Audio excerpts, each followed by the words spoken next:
Thrissur Pazhanji Mangad മളോർക്കടവിൽ CPM branch സെക്രട്ടറിയെ വെട്ടിപ്പരിക്കേൽപ്പിച്ചു. മങ്ങാട് സ്വദേശി മിഥുനാണ് വെട്ടേറ്റത്. മങ്ങാട് സ്വദേശികളായ ഗൗതം, വിഷ്ണു, രാകേഷ്, അരുൺ എന്നിവരെ കുന്നംകുളം പോലീസ് കസ്റ്റഡിയിലെടുത്തു.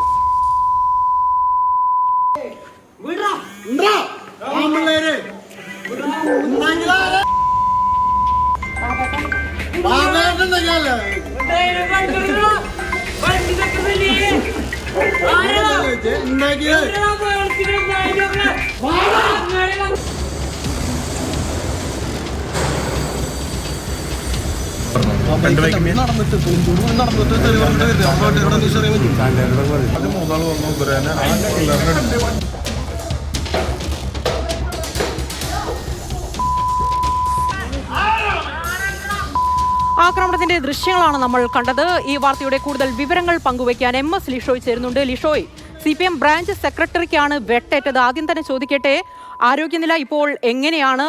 ഇതിൽ രാഷ്ട്രീയ എതിരാളികളാണോ പിന്നിൽ? എന്താണ് ഇത് സംബന്ധിച്ച് പോലീസ് പറയുന്നത് ലിഷോയ്? അതായത് Kunnamkulam Mangad Malorkadavu CPM branch secretary ആയിരുന്നു. അദ്ദേഹത്തെയാണ് വെട്ടി പരിക്കേൽപ്പിച്ചത്. ഈ പരിക്ക് ഗുരുതരമല്ല, നിസ്സാര പരിക്കുകളേ ഉള്ളൂ. പക്ഷേ വലിയ ഭീകരാന്തരീക്ഷം സൃഷ്ടിച്ചുകൊണ്ട് തന്നെയായിരുന്നു ഈ ഒരു സംഭവം നടന്നത്. നമുക്ക് ആ വീഡിയോ ദൃശ്യങ്ങളിൽ നിന്ന് തന്നെ വ്യക്തമാണ്.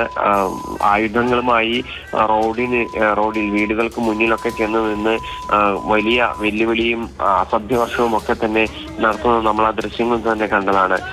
ഇന്ന് 6 മണിയോടുകൂടിയാണ് മാളോർക്കടവ് അമ്പലത്തിന് സമീപത്ത് വെച്ച് ആക്രമണം ഉണ്ടായത്. സംഭവത്തിൽ മങ്ങാട് സ്വദേശികളായ ഗൗതം, വിഷ്ണു, രാകേഷ്, അരുൺ എന്നിവരെ കുന്നംകുളം പോലീസ് കസ്റ്റഡിയിലെടുത്തിട്ടുണ്ട്.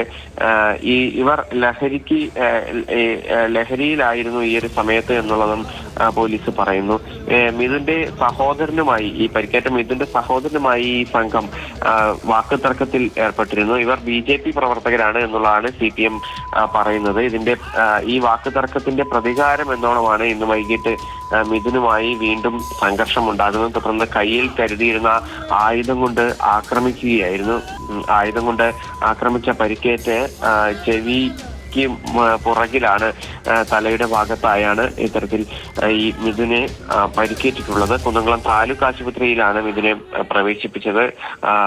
കുന്നംകുളം പോലീസ് സംഭവത്തിൽ ഈ അന്വേഷണം ആരംഭിച്ച് ഉടനടി തന്നെ നടപടിയെടുക്കുകയാണ് ചെയ്തത്. പ്രതികളെ എല്ലാം തന്നെ നിലവിൽ കസ്റ്റഡിയിൽ എടുത്തിട്ടുണ്ട്. ഇവർ BJP പ്രവർത്തകരാണ്. എന്തായാലും BJP പ്രവർത്തകരാണ് പിന്നിൽ പ്രവർത്തിച്ചത് എന്നുള്ള ആരോപണം CPM ഉയർത്തുന്നുണ്ട്.